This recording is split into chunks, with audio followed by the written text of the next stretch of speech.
भारतीय लेखकों की प्रसिद्ध कहानियाँ सुनने के लिए इस चैनल को सब्सक्राइब कीजिए। अगर आपको हमारी कहानियाँ पसंद आती हैं तो हमें कमेंट सेक्शन में ज़रूर बताइएगा। धन्यवाद। आज की कहानी का नाम है सैलानी बंदर और इसके लेखक हैं मुंशी प्रेमचंद।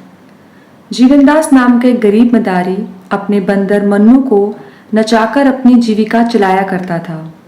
वो और उसकी स्त्री बुधिया दोनों मन्नू को बहुत प्यार करते थे। उन दोनों की कोई संतान नहीं थी। मन्नू भी उनके स्नेह और प्रेम का पात्र था। दोनों उसे अपने साथ खिलाते और अपने ही साथ सुलाते थे। उनकी दृष्टि में मन्नू से अधिक प्रिय वस्तु नहीं थी। जीवनदास उसके लिए गेंद लाया था। मन्नू आंगन में गेंद खेला करता था। उसके भोजन करने को एक मिट्टी का प्याला था, ओढ़ने को एक कंबल का टुकड़ा, सोने को एक बोरी और उचके के लिए छप्पर में एक रस्सी। मन्नू इन वस्तुओं पर जान देता था। जब तक उसके प्याले में कोई चीज न रख दी जाए वो भोजन नहीं करता था। अपना टाट और कंबल का टुकड़ा उसे शॉल और गद्दों से भी प्यारा था। उसके दिन बड़े सुख से बीतते थे। वो प्रातःकाल रोटियां खाकर मदारी के साथ तमाशा करने जाता था। वो नकलें करने में इतना निपुण था कि दर्शक तमाशा देखकर मुग्ध हो जाते थे। कभी लकड़ी हाथ में लेकर वृद्धों की भांति चलता, आसन मारकर पूजा करता, तिलक मुद्रा लगाता, फिर पोथी बगल में दबाकर पाठ करने चलता। तमाशा खत्म हो जाने पर वो सबको सलाम करता, लोगों को पैर पकड़ पकड़ कर उनसे पैसे वसूल करता। मन्नू का कटोरा पैसों से भर जाता था। इसके उपरांत कोई मन्नू को एक अमरूद खिला देता तो कोई उसके सामने मिठाई फेंक देता। लड़कों को उससे बहुत लगाव था। वो अपने घर से दौड़ दौड़ कर रोटियां लाते और उसे खिलाते थे। मोहल्ले के लोगों के लिए भी मन्नू मनोरंजन की एक सामग्री थी। जब वो घर पे रहता तो कोई ना कोई आदमी आकर उससे खेलता रहता था। मन्नू को अगर चिढ़ थी तो कुत्तों से। उसके मारे उधर से कोई कुत्ता नहीं निकल पाता और अगर कोई आ भी जाता तो मन्नू उसे 2-4 कनेठियां और झापड़ लगाता था। मन्नू के सरपीरे होने का ये एक और कारण था। दिन को कभी कभी बुधिया जब धूप में लेट जाती तो मन्नू उसके सिर की जुएं निकालता और वो उसे गाना सुनाती। वो जहां कहीं जाती मन्नू उसके पीछे पीछे जाता था। माता और पुत्र में भी इससे अधिक प्रेम नहीं हो सकता था। एक दिन मन्नू के जी में आया कि चलकर कहीं फल खाना चाहिए। फल खाने को मिलते तो थे पर पेड़ से चढ़कर डालियों पर उचकने, कुछ खाने और कुछ गिराने में जो मजा था वो कुछ और ही था। बंदर बहुत विनोदशील होते हैं और मन्नू में इसकी मात्रा कुछ अधिक थी। पेड़ों पर चढ़कर फल खाना उसे स्वाभाविक जान पड़ता था। वो नहीं जानता था कि प्राकृतिक वस्तुओं पर भी किसी न किसी की छाप लगी हुई है। जल, वायु, प्रकाश पर भी लोगों ने अधिकार जमा रखा है। फिर बाग बगीचों का तो क्या ही कहना। दोपहर को जब जीवनदास तमाशा दिखाकर लौटा तो मन्नू लंबा हुआ। वो यूं भी मोहल्ले में चला जाया करता था, इसलिए किसी को संदेह नहीं हुआ कि वो कहीं चला गया। उधर घूमता घामता, उछलता कूदता एक बगीचे में जा पहुंचा। देखा तो फलों से पेड़ लदे हुए हैं। आंवले, कटहल, लीची, आम, पपीते लटकते देखकर उसका चित्त प्रसन्न हो गया। मानो वो पेड़ उसे अपनी ओर बुला रहे थे कि खाओ, जहां तक खाया जाए, यहाँ किसी की रोक टोक नहीं है। तुरंत एक छलांग मारकर चारदीवारी पर चढ़ गया। दूसरी छलांग में पेड़ों पर जा पहुंचा। कुछ आम खाए, कुछ लीचियां खाई। खुश हो होकर गुठलियां इधर उधर फेंकना शुरू किया।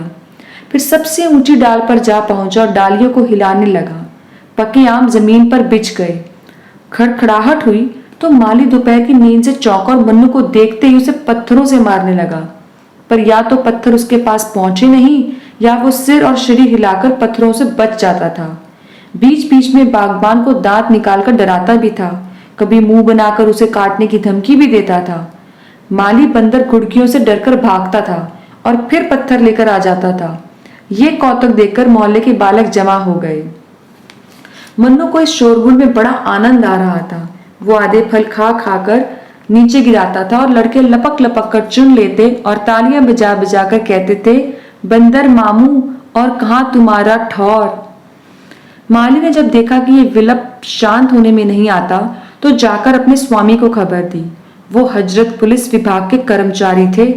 सुनते ही जामे से बाहर हो गए। बंदर की इतनी मजाल कि मेरे बगीचे में आकर उधम मचाए। बंगले का किराया मैं देता हूँ, बंदर नहीं देता। यहाँ कितने ही असहयोगियों को लदवा दिया। अखबार वाले मेरे नाम से कांपते हैं। बंदर की क्या हस्ती है। तुरंत बंदूक उठाई और बगीचे में आ पहुंचे। देखा मन्नू एक पेड़ को जोर जोर से हिला रहा था। लाल हो गए और उसकी तरफ बंदूक तानी। बंदूक देखते ही मन्नू के होश उड़ गए। उस पर आज तक किसी ने बंदूक नहीं तानी थी, पर उसने बंदूक की आवाज सुनी थी। चिड़ियों को मारे जाते देखा था, और ना देखा होता तो भी बंदूक से स्वाभाविक भय होता। पशु बुद्धि अपने शत्रुओं से सशंक हो जाती है। मन्नू के पांव मानो सुन्न हो गए। वो चलकर किसी दूसरे पेड़ पर भी नहीं जा सका। उसी डाल पर दुबक कर बैठ गया। साहब को उसकी ये कला पसंद आई। दया आ गई। माली को भेजा, जाकर बंदर को पकड़ लाओ। माली दिल में तो डरा, पर साहब के गुस्से को जानता था। चुपके से पेड़ पर चढ़ गया और हजरत बंदर को एक रस्सी में बांध लाया। मन्नू साहब के बरामदे में खंबे से बांध दिया गया। उसकी स्वच्छंदता का अंत हो गया। संध्या तक वो पड़ा हुआ करुण स्वर में कूं करता रहा। सांझ हो गई तो एक नौकर उसके सामने एक मुट्ठी चने डाल गया। अब मन्नू को अपनी स्थिति के परिवर्तन का ज्ञान हुआ। न कंबल न टाट, जमीन पर पड़ा बिसुर रहा था। चने उसने छुए भी नहीं। पछता रहा था कि कहां से फल खाने निकला। मदारी का प्रेम याद आया। बेचारा मुझे खोजता फिरता होगा। मदारिन प्याले में रोटी और दूध लिए मुझे मन्नू मन्नू पुकार रही होगी। हे विपत्ति, तूने मुझे कहाँ लाकर छोड़ा। रात भर वो जागता और बार बार खंबे के चक्कर लगाता रहा। साहब का एक कुत्ता, जिसका नाम टॉमी था, वो बार बार उसकी ओर आता, मन्नू को डराता और भौंकता था। मन्नू को उस पर बड़ा क्रोध आता कि पांव मारे चप्पतों को चौंधिया दूं, पर कुत्ता निकट नहीं आता, दूर से ही गरज कर रह जाता था। रात गुजरी तो साहब ने आकर मन्नू को 2-3 ठोकरें जमाई। सुअर, रात भर चिल्ला चिल्ला कर नींद हराम कर दी, आंख तक नहीं लगी। आज भी तुमने गुल मचाया तो गोली मार दूंगा।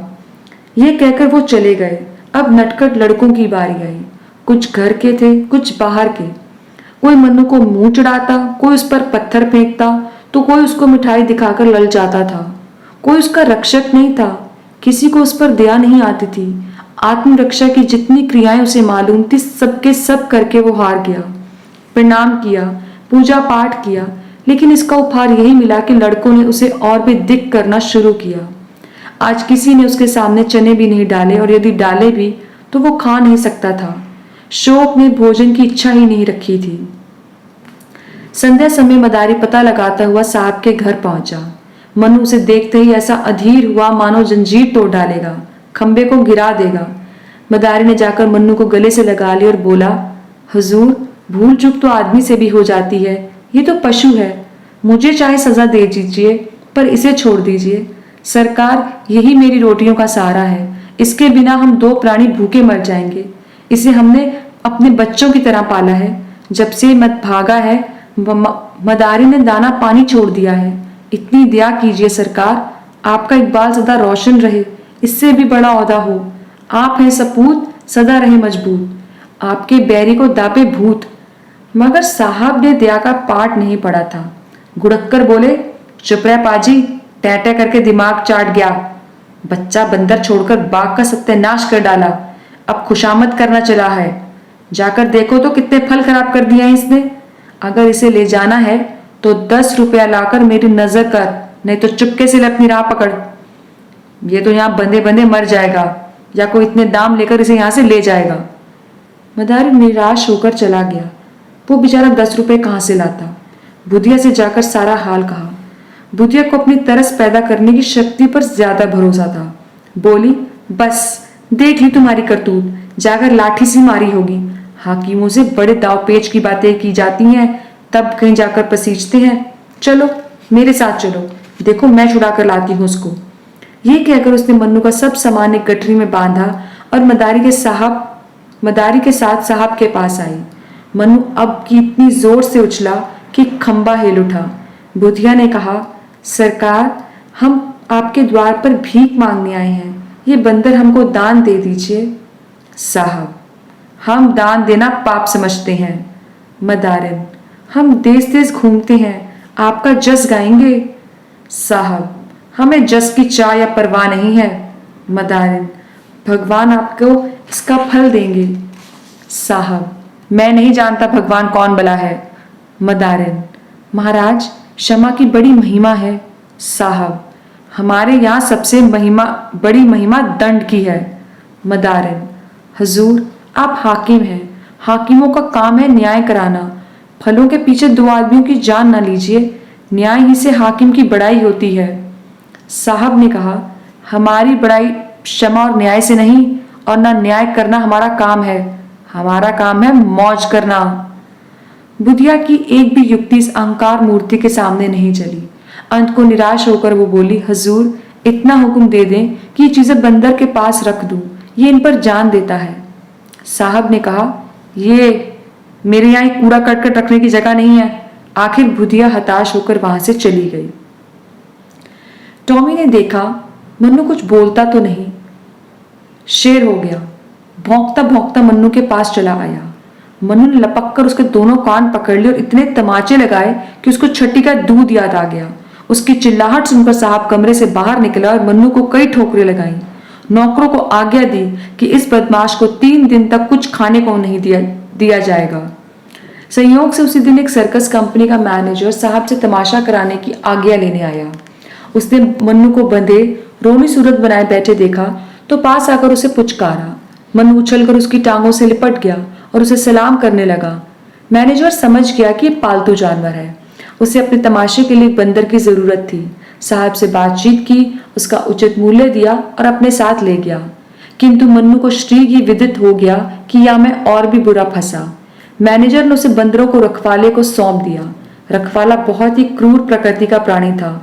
उसके अधीन और भी कई बंदर थे। सभी उसके हाथों कष्ट भोग रहे थे। वो उनके भोजन की सामग्री खुद खा जाता था। अन्य बंदरों ने मन्नू का सहर्ष स्वागत नहीं किया। उसके आने से उनमें बड़ा कोलाहल मचका। अगर रखवाले ने उसे अलग ना कर दिया होता तो वो सब उसे नोचकर खा जाते। मन्नू को अब नई विद्या सीखनी पड़ी। पैर गाड़ी पर चढ़ना, दौड़ते घोड़े की पीठ पर 2 टांगों से खड़े हो जाना, पतली रस्सी पर चलना और ऐसी ही कई सारी कष्टप्रद साधनाएं उसे सीखनी पड़ी। मन्नू को ये सब कौशल सीखने में बहुत मार खानी पड़ती थी। जरा भी चूकता तो पीठ पर डंडा पड़ जाता। उससे अधिक कष्ट की बात यह थी कि उसे दिन भर एक कटघरे में बंद रखा जाता जिसमें कोई उसे देख न ले। मदारी का यह तमाशा ही दिखाना पड़ता था, किंतु उस तमाशे और इस तमाशे में बहुत अंतर था। कहाँ वो मदारी की मीठी मीठी बातें, उसका दुलार, उसका प्यार, और कहाँ ये कारावास और ठंडों की मार। ये काम सीखने में उसे इसलिए भी और देर लगती कि अभी तक वो जीवनदास के पास भागने के विचार को भूला नहीं था। वो रोज इसी ताक में रहता कि मौका पाकर यहाँ से निकल जाऊं, लेकिन वहां जानवरों को बहुत कड़ी निगाह से रखा जाता था। बाहर की हवा तक नहीं मिलती थी तो भागने की बात तो दूर की थी। काम लेने वाले सब थे मगर भोजन की खबर कोई नहीं लेता था। साहब की कैद से तो मन्नू जल्द ही छूट गया, लेकिन इस कैद में 3 महीने बीत गए। शरीर घुल गया, नित्य चिंता घेरे रहती थी, पर भागने को कोई ठीक ठिकाना नहीं था। जी चाहे या ना चाहे उसे काम अवश्य करना पड़ता था। स्वामी को पैसों से काम था, चाहे वो जिए चाहे मरे। संयोगवश एक दिन सर्कस के पंडाल में आग लग गई। सर्कस के नौकर चाकर सब जुआरी थे। दिन भर जुआ खेलते, शराब पीते और लड़ाई झगड़ा करते थे। इन्हीं झंझटों में एक गैस की नली फट गई। हाहाकार मच गया। दर्शक अपनी जान बचाकर भागे। कंपनी के कर्मचारी अपनी चीजें निकालने लगे। पशुओं की किसी ने खबर नहीं ली। सर्कस में बड़े बड़े भयंकर जीव जंतु तमाशा करते थे। 2 शेर, कई चीते, एक हाथी, एक रीछ था। कुत्ते, घोड़े, बंदरों की संख्या तो इससे कहीं अधिक थी। कंपनी धन कमाने के लिए अपने नौकरों की जान को कोई चीज नहीं समझती थी। ये सब के सब जीव इस समय तमाशे के लिए खोले गए थे। आग लगते ही वो चिल्ला चिल्ला कर भागे। मन्नू भी भाग खड़ा हुआ। पीछे फिरकर भी उसने कभी नहीं देखा पंडाल जला या बचा। मन्नू कूदता फांदता सीधे घर पहुंचा जहां जीवनदास रहता था, लेकिन द्वार बंद था। खरपेल पर चढ़कर वो घर में घुस गया, मगर किसी आदमी का चिन्ह नहीं मिला। जिस स्थान पर वो सोता था और जिसे बुधिया गोबर से लीपकर साफ रखा करती थी, अब खास पात से ढका हुआ था। वो लकड़ी जिस पर चढ़कर कूदा करता था, वो दीमकों ने खा ली थी। मोहल्ले वालों से देखते ही पहचान गए। शोर मच गया, अरे देखो मन्नू आ गया, मन्नू आ गया। मन्नू उस दिन से रोज संध्या के समय उसी घर में आ जाता और अपने पुराने स्थान पर लेटा रहता। वो दिन भर मोहल्ले में घूमा करता, कोई कुछ ना कुछ दे देता तो वो खा लेता, मगर किसी से कोई चीज नहीं मांगता। उसे अब भी आशा थी कि मेरा स्वामी मुझे यहाँ अवश्य मिलेगा। रातों को उसे कहाराने की करुण ध्वनि सुनाई देती। उसकी दीनता पर देखने वालों की आंखों में आंसू निकल पड़ते थे। इस प्रकार कई महीने बीत गए। एक दिन मन्नू गली में बैठा हुआ था, इतने में लड़कों का शोर सुनाई दिया। उसने देखा एक बुढ़िया, नंगा बदन, एक चिथड़ा कमर में लपेटे, सिर के बाल छिटकाए, भूतनियों की तरह चली आ रही है और कई लड़के उसके पीछे पत्थर फेंक रहे हैं और उसे पगली नानी की हाँक लगा रहे हैं। वो रह रहकर रुक जाती थी और लड़कों से कहती थी, मैं पगली नानी नहीं हूं, मुझे पगली क्यों कहते हो? आखिर बुढ़िया जमीन पर बैठ गई और बोली, बताओ मुझे पगली क्यों कहते हो? उसे लड़कों पर लेश मात्र भी क्रोध नहीं आता था। ना वो रोती थी ना हंसती थी। पत्थर लग भी जाता तब भी चुप रहती थी। एक लड़के ने कहा, तू कपड़े क्यों नहीं पहनती? तू पागल नहीं तो और क्या है? बुढ़िया, कपड़े में जाड़े में सर्दी से बचने के लिए पहने जाते हैं, आजकल तो गर्मी है। लड़के ने कहा, तुझे शर्म नहीं आती? बुढ़िया, शर्म? शर्म किसे कहते हैं बेटा? इतने साधु सन्यासी नंगे रहते हैं, उनको पत्थर क्यों नहीं मारते? अरे वो तो मर्द हैं। क्या शर्म औरतों के लिए ही बनी है? मर्दों को शर्म नहीं आनी चाहिए। तुझे जो कुछ देता है तू उसे खा लेती है। तू पागल नहीं तो और क्या है? इसमें पागलपन की क्या बात है बेटा? भूख लगती है, पेट भर लेती हूँ। तुझे कुछ विचार नहीं है? किसी के हाथ से भी चीज लेते वक्त तुझे घिन नहीं आती? घिन किसे कहते हैं बेटा? मैं तो भूल गई। सभी को घिन आती है। घिन किसे कहते हैं तुम्हें नहीं पता? एक लड़के ने कहा, तू पैसे क्यों हाथ से फेंक देती है? कोई कपड़े देता है तो क्यों छोड़कर चल देती है? पैसे, कपड़े, ये सब लेकर क्या करूंगी मैं बेटा? लालच? लालच किसे कहते हैं बेटा? मैं तो ये सब भूल गई। इसीलिए तुझे सब पगली नानी कहते हैं। ना तुझ में लोभ है, ना तुझ में घिन है, ना विचार है, ना लाज है। ऐसे ही लोगों को पागल कहा जाता है। बुढ़िया ने कहा, तो यही कहो। ठीक है, मैं पगली हूं। लड़कों ने कहा, तुझे क्रोध नहीं आता? क्या जाने बेटा, मुझे तो क्रोध नहीं आता। क्या किसी को क्रोध भी आता है? मैं तो भूल गई। कई लड़कों ने इस पर पगली पगली का शोर मचाया और बुढ़िया उसी तरह शांत भाव से आगे चली गई। जब वो निकट आई तो मन्नू ने उसे पहचान लिया। ये तो मेरी बुधिया है। वो दौड़कर उसके पैरों से लिपट गया। बुधिया ने चौंक कर मन्नू को देखा, पहचान गई। उसने छाती से लगा लिया। मन्नू को गोद में लेते ही बुधिया का अनुभव हुआ कि वो नग्न है। मारे शर्म के वो खड़ी नहीं हो सकी। बैठकर एक लड़के से बोली, बेटा मुझे कुछ पहनने को दोगे? लड़के ने कहा, अच्छा तुझे तो लाज नहीं आती ना? बुढ़िया, नहीं बेटा, अब तो आ रही है। पता नहीं मुझे क्या हो गया था। लड़कों ने फिर पगली पगली का शोर मचाया तो उसने पत्थर फेंककर लड़कों को मारना शुरू किया। उनके पीछे दौड़ी। एक लड़के ने पूछा, अभी तो तुझे क्रोध नहीं आता था, अब क्यों आ रहा है? बुढ़िया ने कहा, क्या जाने क्यों, पर अब क्रोध आ रहा है। फिर किसी ने पगली कहा ना तो बंदर से कटवा दूंगी। एक लड़का दौड़कर एक फटा हुआ कपड़ा ले आया। बुधिया ने वो कपड़ा पहन लिया, बाल समेट लिए। उसके मुख पर जो एक अमानुष आभा थी, उसकी जगह चिंता का पीलापन दिखाई देने लगा। वो रो रो कर मन्नू को कहने लगी, बेटा तुम कहाँ चले गए थे? इतने दिन हो गए, तुमने हमारी सुध भी नहीं ली। तुम्हारा मदारी तुम्हारे ही वियोग में परलोक सिधार गया। मैं भिक्षा मांग मांग कर अपना पेट पालने लगी। घर द्वार तहस नहस हो गया। तुम ना थे तो खाने को, पहनने को, गहने की, घर की सबकी इच्छाएं ही लुप्त हो गईं। अकेली भूख तो सताती थी, पर संसार में और मुझे किसी बात की चिंता ही नहीं थी। तुम्हारा मदारी मरा, पर मेरी आंखों में आंसू नहीं थे। वो खाट पर पड़ा कराहता रहा, पर मेरा कलेजा तो पत्थर का हो गया। उसकी दवा दारू कौन करे, उसके पास खड़ी तक नहीं होती थी। मैं सोचती थी, ये कौन है मेरा। अब आज वो सब बातें और अपनी दशा याद आती है तो यही कहना पड़ता है कि मैं सचमुच पगली हो गई थी और लड़कों को मुझे पगली नानी कहकर चिढ़ाना ही ठीक था। ये कहकर बुधिया मन्नू को लिए हुए शहर के बाहर एक बाग में गई, जहाँ वो एक पेड़ के नीचे रहती थी। वहाँ थोड़ी सी पुआल हुई थी, इसके सिवा मनुष्य के बसेरे का और कोई चिन्ह नहीं था। आज से मन्नू बुधिया के पास रहने लगा। वो सवेरे घर से निकल जाता, नकले करके भीख मांगकर बुधिया के खाने भर को अनाज या रोटियां ले आता। पुत्र भी अगर होता तो वो इतने प्रेम से माता की सेवा नहीं करता। उसकी नकलों से खुश होकर लोग उसे पैसे भी देते थे। उन पैसों से बुधिया खाने की चीज़ें बाजार से लाती थी। लोग बुधिया के प्रति बंदर का प्रेम देखकर चकित हो जाते और कहते थे, ये बंदर नहीं, कोई देवता है। धन्यवाद।